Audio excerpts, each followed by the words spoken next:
Okay, great. Hello, everyone. Thanks for joining. In the following webinar, I will show how you can use HAProxy Enterprise 2.3 and HAProxy 2.4 as a load balancer in front of your fixed protocol servers. My name is Daniel Corbett, and I'm the Director of Product and Marketing at HAProxy Technologies. So, for those of you who are not aware, HAProxy is known as the world's fastest and most widely used software load balancer. This year marks its 20th year as being open source. It's known to provide the utmost performance, observability, and security, and it also features polyglot extensibility.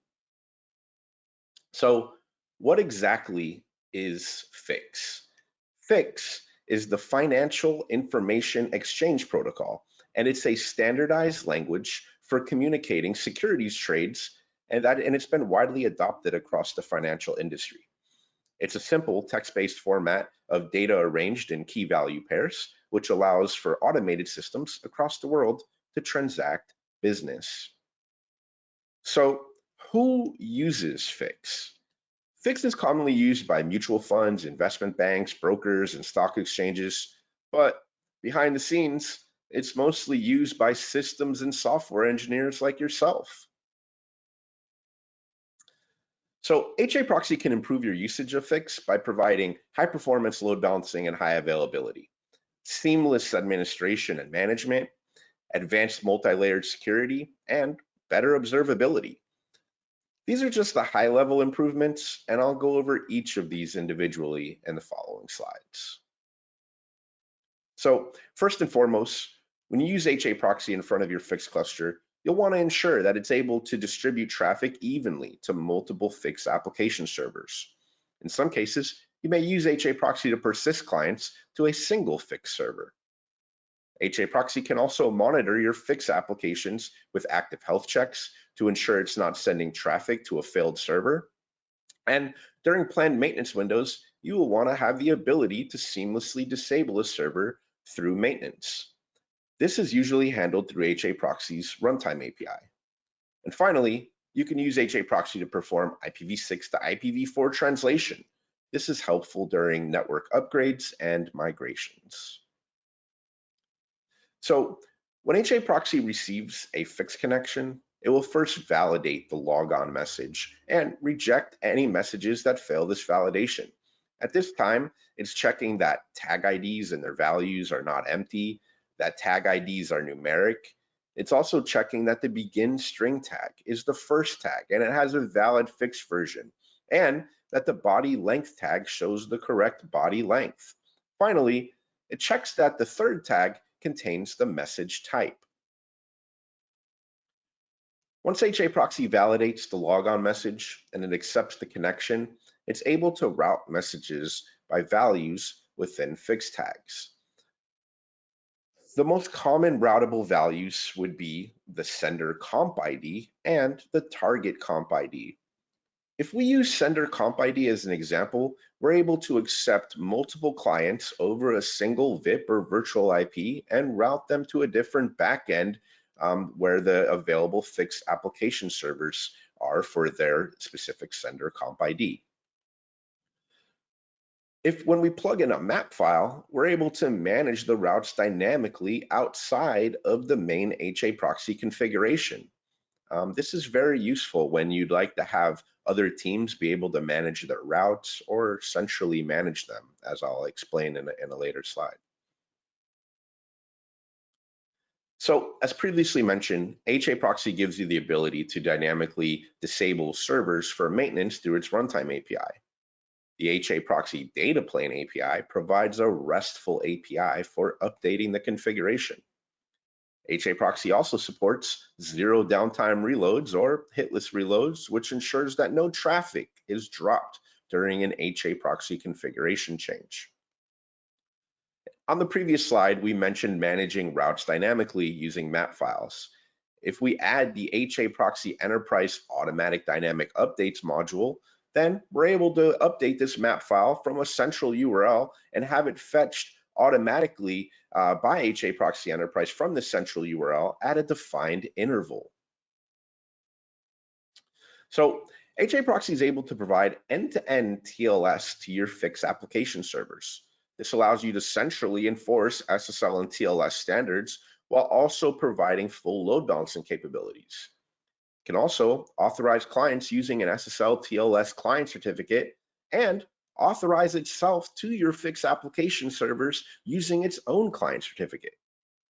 Finally, it has the ability to integrate with HSMs, and we have another webinar that you can find on our website where we show how to set up HAProxy in a FIPS environment, and in that specific webinar, we connected it to Amazon's Cloud HSM. So HAProxy is also able to offload some of the client validation from your Fix application servers. It can reject connections that are coming from an unknown SenderCompID or IP address. It can also limit which IP addresses can attempt to associate themselves with a specific SenderCompID. This allows you to ensure that a SenderCompID is not taken from another firm and used at a different one. HAProxy can also apply rate limiting to abusive or misconfigured Fix clients and provide connection queuing if your Fix servers begin to get overloaded. So HAProxy features best-in-class observability, and it allows you to customize your logs and add Fix tag values such as that SenderCompID or the target comp ID to your logs. It can also provide robust metrics around connection and session counts and rates and granular timing data that will tell you how long a session lasted for.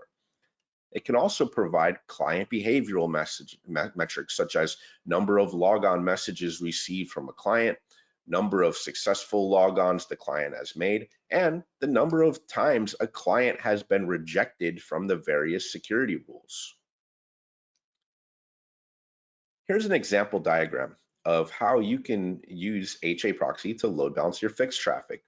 On the left, we have Fix clients coming from firm A and firm B, and they're both connecting over SSL TLS to HAProxy, which is then able to inspect the messages and route the clients to their correct Fix servers on the other side based on their SenderCompID. Okay, now let me start a live demo and show you how this works in practice and show you what some of the configuration looks like within HAProxy.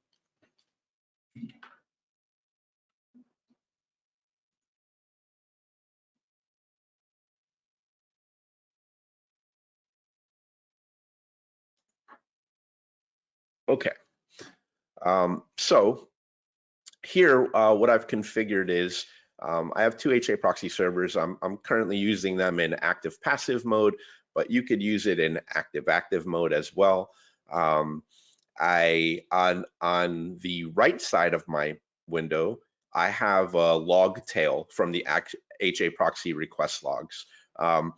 In reality, my logs are really going to a central log management server like Elasticsearch, but in this demo, it was difficult for me to show multiple windows at the same time, so I figured a log tail will be best to analyze. But again, keep in mind, all these logs can be sent and are sent to Elasticsearch. At the bottom left-hand side, that's where I'll be managing my configuration and performing my deployments. In this setup, I'm deploying using Git and GitLab and Ansible. And so when I make a deploy, my configurations will be going over to that GitLab server. And I will switch real quick just to show it here. This is my GitLab CI/CD. And so as I'm deploying, this will be running. It'll be verifying the configuration and deploying it to my servers. Okay, let me switch back to that terminal window. Okay. At the top of this window, on the top left-hand side, that's where I'll be running my Fix client. Okay, I'm using the open source client called QuickFix. It's available on GitHub, and that's where I'll be running my client. Okay, so with that said, let's dive into the configuration right away. So I'm going to move this window up so we can have a better view of that configuration, and I'm going to edit my HAProxy configuration file.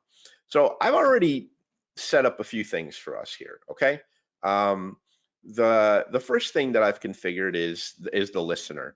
So we're binding on port 555. I've also enabled SSL with a certificate out of the box, and I'm enforcing a minimum SSL version of TLS 1.2. I've already configured this because, you know, if we're talking about a financial environment, I think we can all agree that you're going to want to, the first thing you're going to want to do is enable SSL and TLS. So I've already gone ahead and done that. The other thing I've done is I've defined a log format. Now my log format is going to take the base TCP log and add a few additional variables onto that. One will be the SenderCompID, which we set below. The other one is the target comp ID, which also gets set below. Another one is a status, which I'll introduce at a later time in the demo. And then the other one will be the client common name, which I'll also introduce at a later time in the demo. So in the logic, the first thing that I'm going to do is I'm going to reject the connection if the after the fixed validation, if it's determined to not be valid, right? If someone connects over port 555 and if they don't send a valid fixed message, we're just going to reject that connection right away. The other thing we're going to do is we're setting these variables just for handy usage, where we're going to use the fetch or the converter fixed tag value, and we're going to look up sender comp ID and target comp ID and set them to variables. You can use this to look up any other fixed tag that you're interested in, but you know, my experience with talking to many of the system engineers and architects who manage these fixed networks, they're typically, you know, they're most interested in that sender comp ID or that target comp ID. So for for this demo, we're focused on those. Okay, and you'll see a lot of commented out config. I'm going to get to that as we go through the demo. I didn't want to introduce the complexity too soon. Right now, we're just doing very basic acceptance of the fixed protocol and routing of that fixed protocol. So down here, we have two use backend statements. We're going to use the backend BE Acme fix if that sender comp ID is Acme firm. Then we're going to use BE another fix if that sender comp ID is another firm. Okay, very, very simple. And the other thing I've done, which I guess I'll show, it's not anything too important, but I have my servers defined down here. One, again, here are my two servers that I'm load balancing to. I'm connecting to them over SSL, right? We're having full end-to-end SSL TLS connections, and I'm also health checking them with the TCP health check. But I've also, on this particular backend, I've defined session persistence. When a client comes through, I'm going to persist them to a specific server based on their sender comp ID. Okay, you don't have to do this, and if you look at the backend below, I'm not doing it on that one. I'm only doing it on this one, but maybe you want to have session persistence. So that's kind of what I have set up. It's very basic. It's going to take in the fixed connection on port 555. It's going to require SSL. It's going to reject the connection if it's not a valid fixed connection. Set a few variables based on sender comp ID and and target comp ID, excuse me, and then it's going to route to the specific backend for that sender comp ID. If it's coming from Acme firm, it'll send to one backend. If it's coming from another firm, it'll send to that other backend. And then in the background, it's going to perform health checking and also session persistence. Okay, so that's the configuration, and that's already deployed. So we're just going to minimize that back down, jump over to our quick fix thing.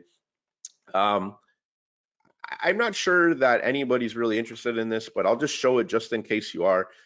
This is what my configuration for quick fix looks like. Here you have to define your sessions. I'm saying that I'm going to communicate with fix 4.2. My sender comp ID is Acme firm. The target comp ID is the trading platform. I've defined my IP address where I'm connecting to, as well as the port. And it will also connect over SSL, as I'll define in a flag. Okay, so let's go ahead and get started. So we're going to execute our trade client, right? Trade client, CFG, Acme. Oh, sorry, that's the wrong one. It's actually trade client, Acme, CFG, and then I'm going to specify SSL. That's going to allow the connection to go over SSL TLS. So when we do that, we're being rejected. Let me look into that. Oh, so what's happening now is our message sequence number is too low, and so our client is syncing that up with the server. So it took some time to sync that up, but now it's synced up with the server. We can see that they're now synced, and they're both on the same message sequence number. So we're good to go. So now we can go ahead and enter 1 to start a trade. We're going to enter number 3 because I'm communicating over fix 4.2. I'm going to do a limit. We're going to buy, the symbol we're going to buy is going to be test. The ID will be 1, 2, 3, 4. The quantity will be 1. We're going to do it for the day, a day trade, and then we're going to do the price at 99. Our sender comp ID is Acme Firm. The target comp ID is target platform. No, and then we're going to send the order. Oops, I made a mistake somewhere.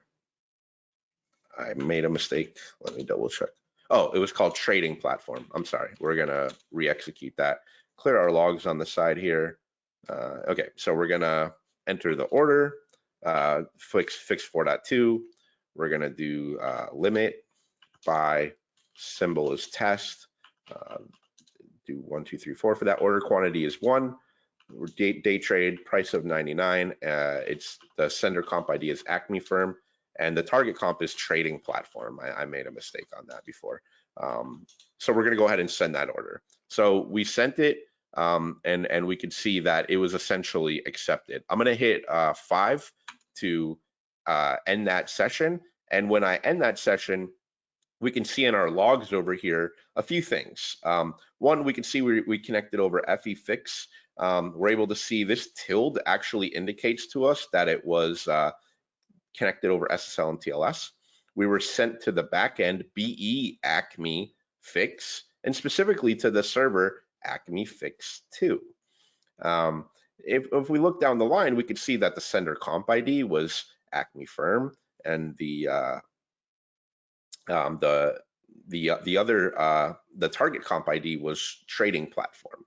Okay, and so we're able to see that information there. If I go ahead and I execute trade client CFG another, oh, that's not what I wanted. It's actually trade client another SSL. We're going to start our order. Market order. We're going to basically execute the same thing that we did on the other one. So order quantity 1, day trade. This one, though, we're going to change it to another firm. And then this is trading platform. No. And then we're going to send that order. Oh. So it's saying that my value is out of range. Let me try that one more time. 3.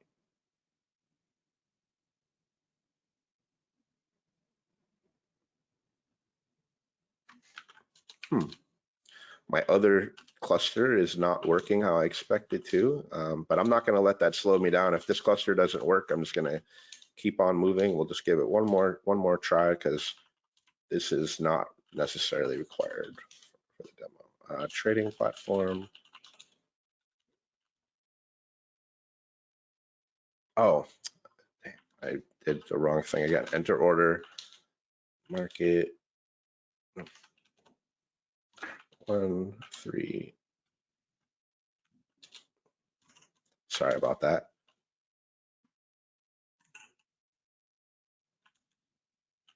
Two. Test.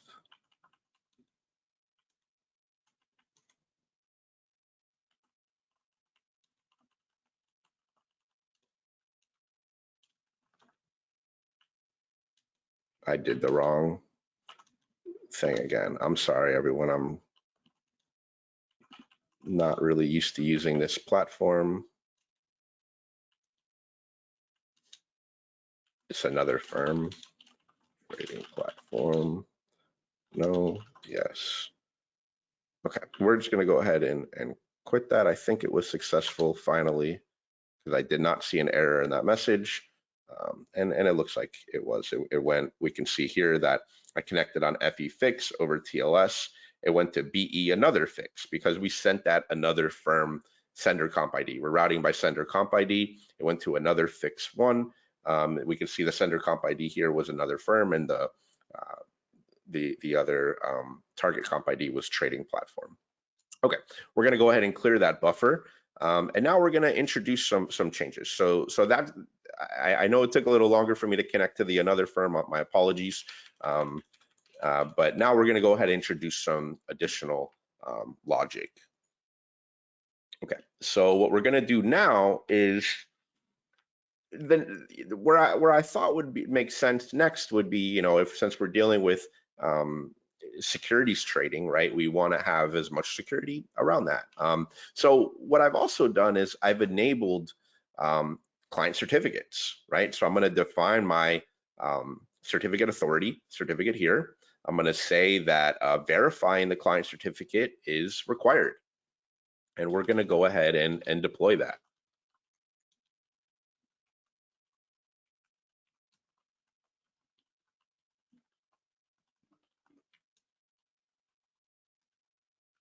So again, I'm deploying everything through Git. I just committed my, I'm committing my file now. I added this deploy tag up here because it's going to instruct my GitLab server to go ahead and begin executing those Ansible playbooks to deploy that. Can't really show you because I'll have to reshare my window, but I'm monitoring the CI/CD pipeline status to make sure that everything goes through as expected. In the meantime, what I'm going to do, I'm going to minimize this again, and we're going to come back over here, and we're going to open up our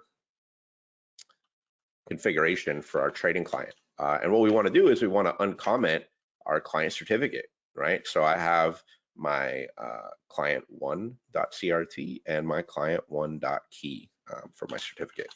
And the right-hand side of the screen, we could see that that reload has happened. I'm going to go ahead and clear that buffer, and we're going to execute our trade client again with trade client Acme over SSL. So now it's catching up again on the message sequence number, as we can see. But what's interesting to note, if you look on the right-hand side, we can now see that the SenderCompID Acme firm, trading platform, and then the common name is Daniel C. That's me. So we're able to accept clients by their client certificate and log their common name, right? And if I didn't send that, I would be rejected outright. I'm not going to waste time and execute a trade here. I'm just going to continue through the demo. So now we have client certificates enabled. We're logging the common name, and so all of that looks good. And I didn't configure it in this part, but it is possible you can configure HAProxy to send its own client certificate to the backend application as well. So let's move on to the next part. The next part we're going to do, we're going to come back to our configuration. We're going to move this up again, and we are going to come down here. Okay, so we have two variables, our SenderCompID and our target comp ID. Well, next, we want to match the IP address of the user to a map file, right? And I'll show you what that map file looks in a moment. We also want to, let's see. We also want to match, we're gonna do that one afterwards. So we're gonna match the source IP address to the map file. We're also going to reject any connections that come in where we don't have that IP address in our map file, right? We wanna have a strict security policy. We know what firms are going to connect to us over Fix. We know their IP addresses. They're our partners. We're in active communication with them. So if they're not, if the client is not coming from a recognizable IP address, we are going to reject that connection outright. The other thing we're going to do is we will reject the connection if the if the sender comp ID is not found to be associated with that IP address. Well, that's the first part, sorry. So we're gonna reject that, and then we're gonna, down here, we're gonna reject the connection. If the client, so let's think of a situation where we have Acme firm coming to us, right? And one of the brokers from Acme firm, one of the employees, they go to work at another firm. We don't want them to send Acme firm sender comp ID from another firm. So if they try to do that, we're going to reject them. We're going to specifically say only this IP address can associate itself with Acme firm. And if you're not coming from that IP, we're going to reject you. And I'm commenting out this other message because we're going to deal with that a little bit later. Okay. So, and we're also adding these statuses to our log message. So we could say, oh, we rejected the IP because it doesn't exist in the map file, or we rejected it because the IP is not in the allow list for that sender comp ID. And then finally, we're going to set one additional variable that just tells us we accepted it. We validated it all, and we've accepted that client. Okay. So I'm going to deploy this, and I'm going to show you the map file afterwards while it's deploying. Activate IP authorization, I guess we can call it, git push origin fix demo. Okay. So once that deploys, I'm going to go ahead and I'm going to show you my map file. Okay. So here's my map file. I have IP addresses in the first column, right? These are the IPs that are allowed to connect.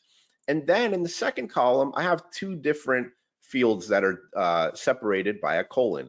We're not going to worry about the second one now. That'll come up later on in the demo. Let's just think about this for a second.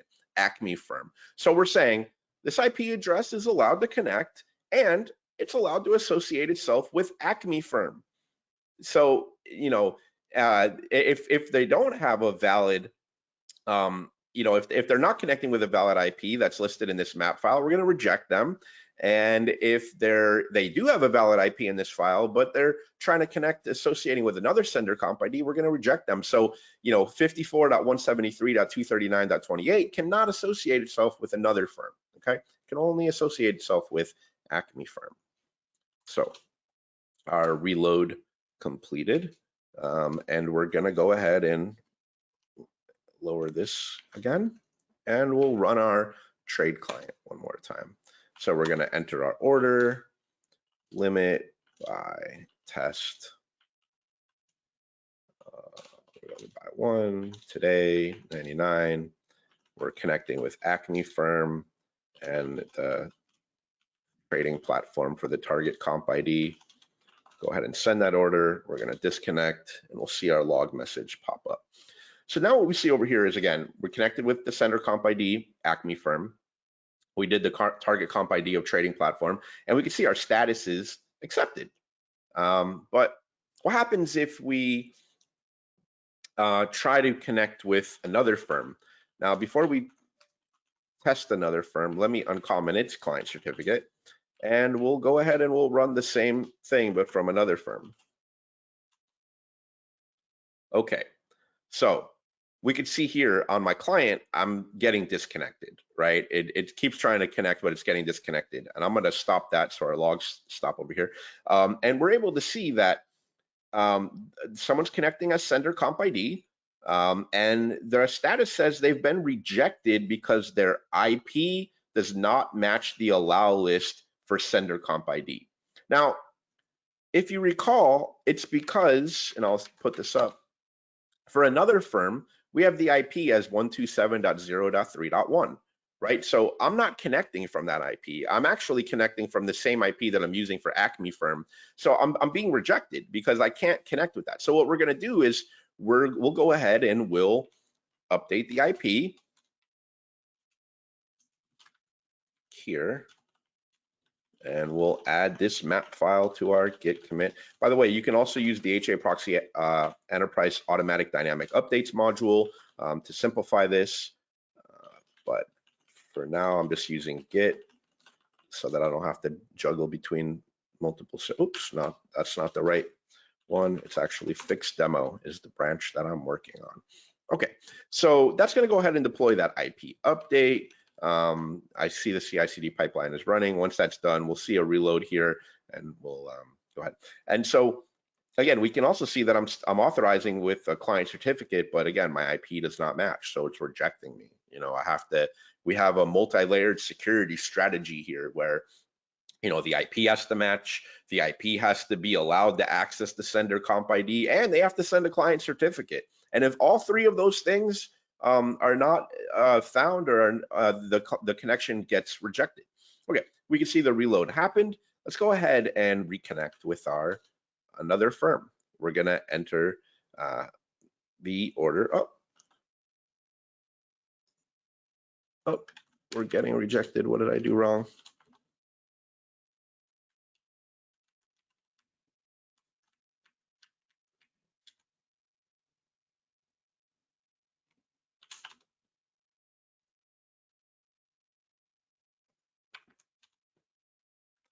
IP does not match allow list. So it looks like my map file may not have been synced. Let me just double check that real quick.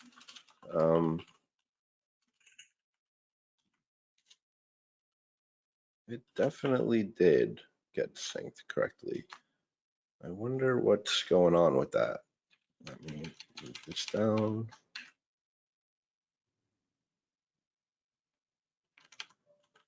CFG, another.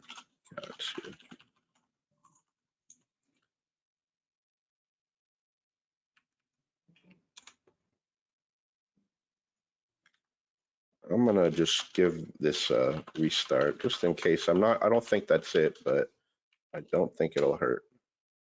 Let's try again. I'm not really sure. The IP address was not found.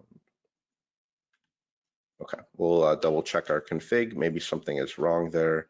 Let's just check that we can connect with Acme firm. I'm not gonna waste too much time if this is not working, because this is a live demo, so keep that in mind. Okay, so this one works. So something is wrong. I'm just gonna jump back over to the config. Either way, we're able to see that we're getting rejected. Maybe while I'm working on the next step, we'll figure out what is going on there. So we're actually making it to this line. Is where we're being rejected.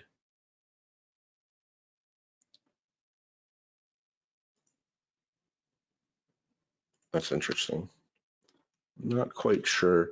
Either way, I'm gonna keep it moving because I don't want to waste too much time. So we obviously can see that we were accepted on Acme firm. We're being rejected on another firm, and because our IP is not matching. I did something wrong, and I don't want to spend too much time debugging that. So we'll just keep it moving. So next thing we're going to do is we're going to enable routing based on that map file, right? And right now we have these statements down here where we're saying use this backend if it's from Acme firm, and use this backend if it's from another firm. But you know, if you're dealing with 50 firms, you don't want to define 50 different use backend statements.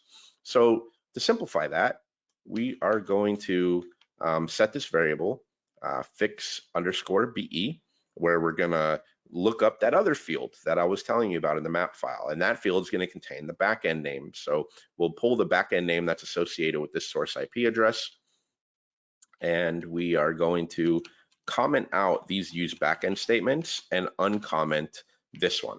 So basically, we're going to look up the backend associated with an IP, set it in the variable txn fix BE. Then we're going to use that backend, use backend txn fix BE. So go ahead and deploy that.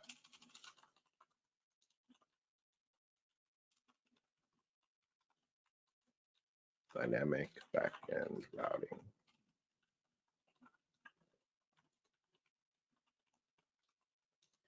Okay, so go ahead and deploy that.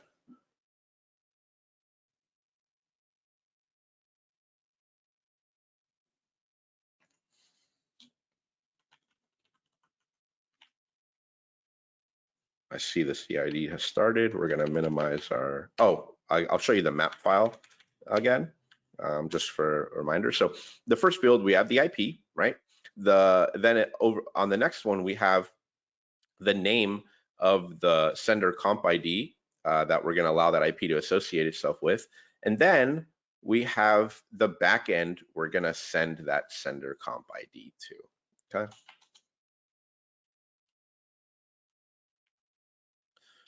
Go ahead and clear our log buffer on the side, and we'll log in as Acme. Enter order. Just gonna fill this out real quick. Same information as before. Sender comp ID is Acme firm, and then the target comp ID is trading platform. No, yes, send. Okay. So we could see that the dynamic route worked correctly. I removed those individual use backend rules. I simplified it with a single use backend rule that's pulled out of that map file. And we could see this client was sent to our backend on Acme Fix and to that server Acme Fix 1. Okay. And the same would happen for the other one. Not going to mess with that. Now, let's do one more thing.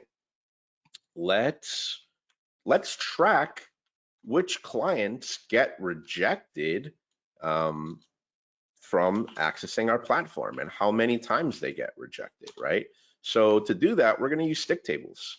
We're going to define 2 stick table rules. One, we're going to track clients by their IP, based on their IP address. And 2, we're going to track clients based on their sender comp ID, right? 2 different tables. Now, I'm going to show you these tables real quick so we can talk about them a little bit. So here we have the stick table definition.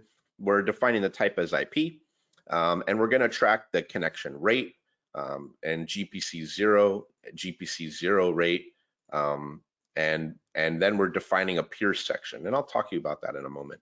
The next table we're defining by the sender comp ID, and we're using a type string for that sender comp ID, and we're storing a similar connection rate over the last 10 seconds, GPC 0 rate.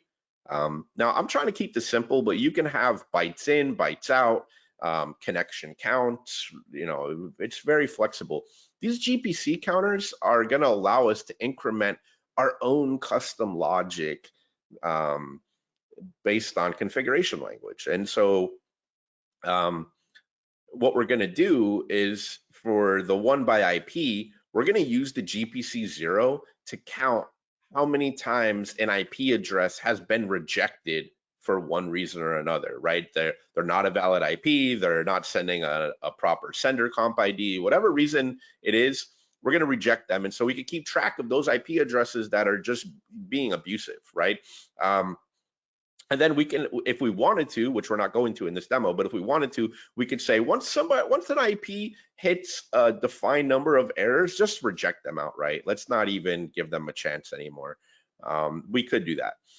Then on the second table for sender comp ID, we're going to track how many times a firm has had a successful login, right? They logged in successfully. We're going to track that on that GPC 0. In this demo, we're also using the stick table aggregator. You can see I have this table fix per IP dot local and fix per IP dot AGGR, which stands for aggregated. And what that is in HAProxy, it only knows about its local values. So when you have multiple HAProxy servers running, if a client connects to one and then they connect to another, each HAProxy server is only going to see one connection each for that client. But in HAProxy Enterprise, we have what's called the stick table aggregator. And the stick table aggregator will aggregate those values across your HAProxy Enterprise cluster and provide them to you in this additional table, .aggr. And then you're able to either make decisions based on the local table or based on the aggregated table. So in that same situation that I described, if a client were to connect to one HAProxy server, and then if they were to get sent to a different HAProxy server, each server would know through the aggregated table that that client has made 2 connections, right? So very, very important and nice to have in an active setup. Okay, so we'll jump back to the top of our config and I'll show you how we're going to use these GPC counters and stick tables. So we're tracking again by the source IP and the sender comp ID. Okay, and what we're going to do is here's our first reject, or well, it's not the first, there's one above for validation, and I could have added a stick table there, but I chose not to. So we're rejecting it here because their IP does not exist in IP sender comp. So we're going to go ahead and increment our GPC counter when that scenario happens. So if we decide to issue this reject, we will increment our GPC counter and we'll be able to track, well, this IP has been rejected X number of times. We're also going to do it down here at this second reject, where we're trying to match the IP for an allow list for the firms. So we'll go ahead and reject that there. And then we are going to increment this other GPC counter on the SenderCompID table when a client has been accepted. When a client has passed through these checks and they've been accepted, you know, we're going to increment that on that GPC table. So go ahead and deploy that.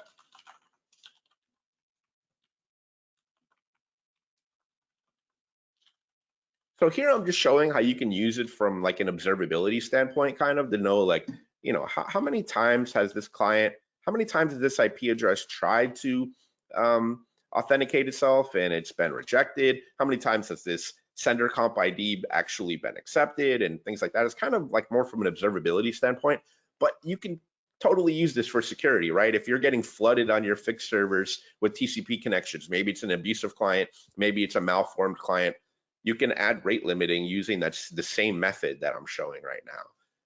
And so very, very flexible. You can use it for observability, for security, combination of both. Maybe you take some information from your observability and use it to make security decisions.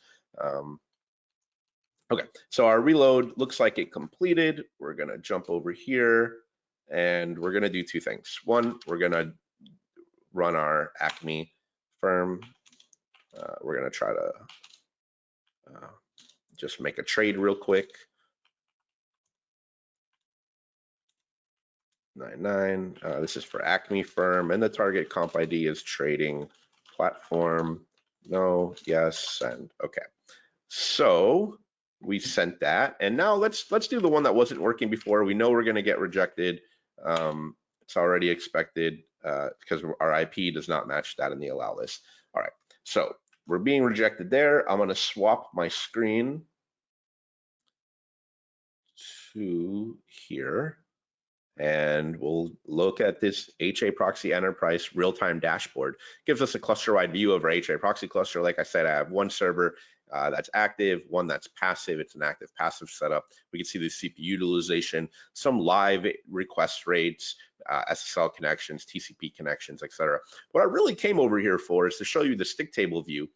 I'm able to get this table, and I'm able to see that this IP has has 8 GPC counters. Now GPC for the IP table is how many times the IP has been rejected. That's on the above. Let's check out the other table.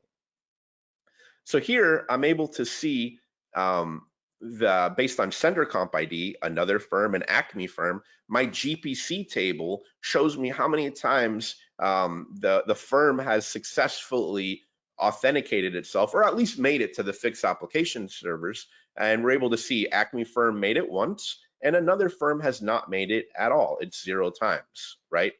And we can definitely expand on this, right? I just wanted to keep it relatively simple for the demo, but through this real-time dashboard, we're able to see this aggregated view of the tracking based on our sender comp ID, right? We can have here, I have connection rate, we can have connection count and much more. We can have other GPC counters. We can have a GPC1 if we wanted to that tracks something else.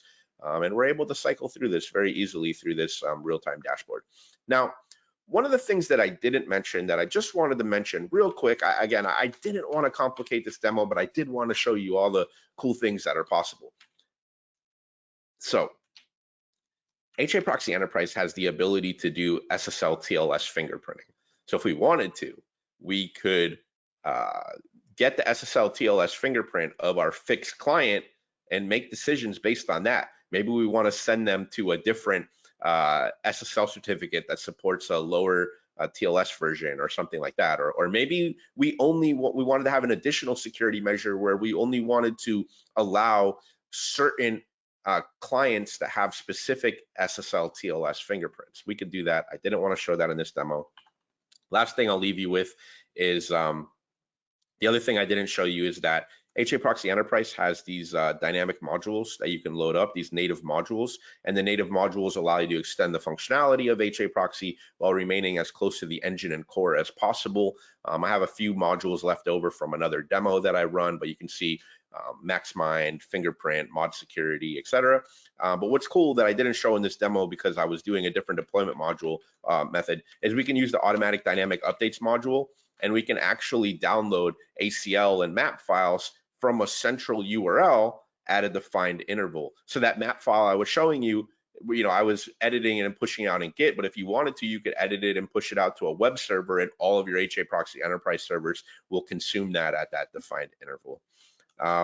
So that just about wraps up the demo. I hope that everyone found it useful. If you have any questions at all, I'll be happy to answer them now. Thanks so much.